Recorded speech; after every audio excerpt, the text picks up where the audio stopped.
পৃথিবীতে এমন এক রহস্যময় জায়গা আছে যেখানে একবার ভুল করে গেলে আর কখনোই ফিরে আসতে পারবেন না। আটলান্টিক মহাসাগরের অবস্থিত ত্রিভুজাকৃতির বারমুডা ট্রায়াঙ্গেল সেরকমই একটি জায়গা। গত 100 বছরে 1000 জন মানুষের জীবন কেড়ে নিয়েছে এই বারমুডা ট্রায়াঙ্গেল। কিন্তু সত্যিকার অর্থে এই ত্রিভুজাকৃতির জায়গাটির পরিমাপ ঠিক কতটুকু তা এখন পর্যন্ত সঠিকভাবে কেউ জানে না।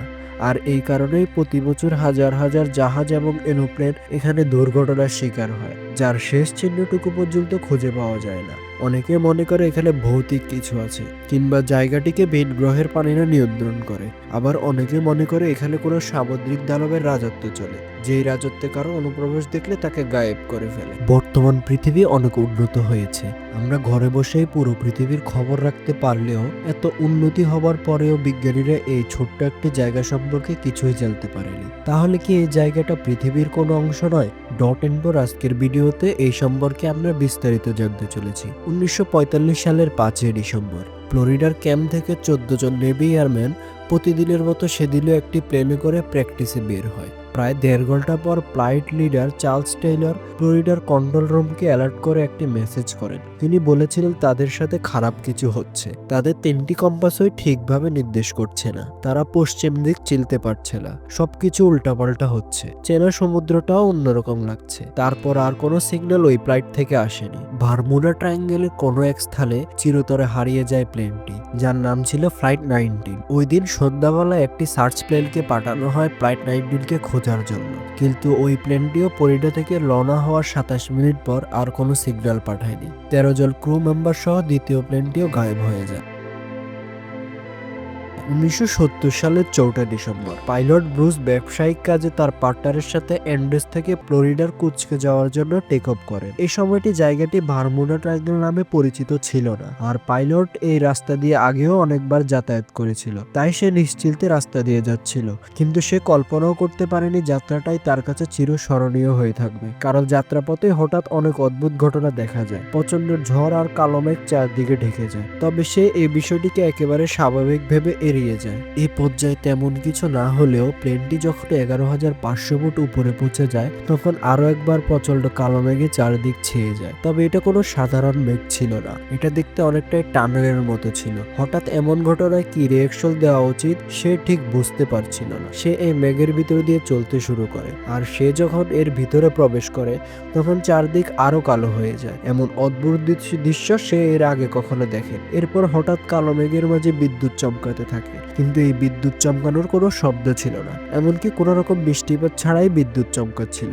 এছাড়াও বিদ্যুৎ চমকানোর লাইটিং সাধারণের তুলনায় অনেক অস্বাভাবিক ছিল, আর এগুলো জালের মতো তার প্লেনের চারদিকে ছড়িয়ে পড়ছিল। এমন ভয়ানক এক জায়গা থেকে প্রায় 20 মিনিট পর্যন্ত প্লেনটি অস্বাভাবিকভাবে চলতে থাকে, আর সে একটি পেঁচানো টানেলের মাঝ বরাবর ছিল। সে ভাবছিল এটা হয়তো কোনো গোলক ধাঁধা, যার ভিতর থেকে সে আর কখনোই বের হতে পারবে না, কারণ এর ভিতর থেকে বের হওয়ার কোনো রাস্তা দেখা যাচ্ছিল না। এরই মধ্যে হঠাৎ একটি অদ্ভুত ঘটনা ঘটে, তার সামনে থেকে উজ্জ্বল আলো জ্বলতে থাকে। তখন সে ভাবতে থাকে হয়তো এখানে টানেলের সমাপ্তি হতে চলছে, তাই সামনের দিকে এগিয়ে যায়। কিন্তু এই টানেলের শেষ অংশে পৌঁছানোর সাথে সাথে প্লেনটি যেন সংকুচিত হয়ে যাচ্ছিল, আর প্লেনের ভিতরে অদ্ভুত অদ্ভুত ঘটনা ঘটছিল। প্লেনের ভিতরে থাকা ক্যাম্পাস বারবার দিক পরিবর্তন করছিল, প্লেনের ইলেকট্রনিক যন্ত্রপাতি স্বয়ংক্রিয়ভাবে চালু হয়ে যাচ্ছিল।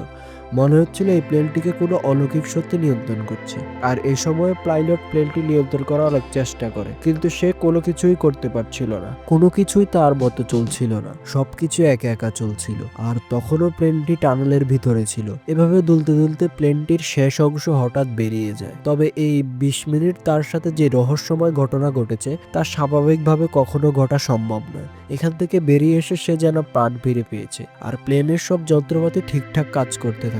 20 মিনিট সে ঠিক কোন জায়গায় ছিল এটা সে বুঝতে পারছিল না, তাই সে দ্রুত গ্রাউন্ড কন্ট্রোলের সাথে যোগাযোগ করে। কিন্তু কন্ট্রোল রুম থেকে যখন রাডারের লোকেশন ট্র্যাক করে তখন তারা সেখানে কোনো প্লেনের সিগন্যালই দেখতে পায়নি। এর কিছুক্ষণ পর কন্ট্রোল রুম থেকে জানায় এই প্লেন ইতিমধ্যে তাদের এয়ার স্পেস অতিক্রম করে মায়ামির এয়ার স্পেসের দিকে চলে যাচ্ছে। কিন্তু এটা কিভাবে সম্ভব, কারণ তার এই যাত্রা প্রায় 400 কিলোমিটার, আর এই যাত্রাটির জন্য সময় লাগার কথা ছিল 90 মিনিট, কিন্তু সে মাত্র 47 মিনিট মিনিট যাত্রা করেছে। আর এই প্লেনের গতিবেগ ছিল ঘন্টায় 290 কিলোমিটার। আর এই প্লেনে করে 47 মিনিটে 400 কিলোমিটার পাড়ি দেওয়া অসম্ভব। তাই সে মনে করে গ্রাউন্ড কন্ট্রোল হয়তো কোনো ভুল ইনফরমেশন দিচ্ছে, কিন্তু কিছুক্ষণের মধ্যেই তার ভুল ভেঙে যায়, কারণ তাদের ইনফরমেশন একেবারেই সঠিক ছিল। তার সামনে ছিল মায়ামি এয়ারপোর্ট, আর যখন প্লেনটি এয়ারপোর্টে ল্যান্ড করে ফিউল চেক করে তখন সে নিজের চোখে বিশ্বাস করতে পারছিল না, কারণ 400 কিলোমিটার যাত্রা করতে যত ফিউল খরচ হওয়ার কথা তার অর্ধেকও খরচ হয়নি। মানে প্লেনটি মাত্র 200 কিলোমিটার যাত্রা করেছে, অথচ এই রাস্তাটি 400 কিলোমিটারের। তাই সে মাত্র 200 কিলোমিটার পাড়ি দিয়ে কিভাবে এখানে পৌঁছালো, এই রহস্যের সমাধানের জন্য তিনি অনেক বিশেষজ্ঞের সাথে কথা বলছিলেন, কিন্তু কেউ তাকে সঠিক উত্তর দিতে পারেনি। উল্টো তারা পাইলটের দোষ খুঁজতে থাকে। আজ পর্যন্ত এই বারমুডা ট্রায়াঙ্গলে অনেক প্লেন আর জাহাজ গায়েব হয়ে গেছে, শুধুমাত্র কয়েকটি ধ্বংসাবশেষ ছাড়া বাকিগুলো চিহ্ন পর্যন্ত পাওয়া যায়নি, এমনকি মৃতদেহ পর্যন্ত পাওয়া যায়নি। তাই এই রহস্যময় জায়গাটি নিয়ে অনেক পর্যন্ত অনেক থিওরি লেখা হয়েছে। অনেকের মতে এখানে সামুদ্রিক দানবের বসবাস, যারা এই জায়গাটিকে নিয়ন্ত্রণ করে, কিন্তু এইসব মানুষের ধারণা মাত্র। নিশ্চিতভাবে এখন পর্যন্ত কেউ কিছু বলতে পারছে না। তাই এই জায়গাটি নিয়ে মানুষের আকর্ষণের শেষ নেই। ব্রুসের সেই ঘটনাটি নিয়ে একটি থিওরি লেখা হয়, যেখানে বলা হয় ঘটনাটির পিছনে ডার্ক এনার্জির হাত রয়েছে।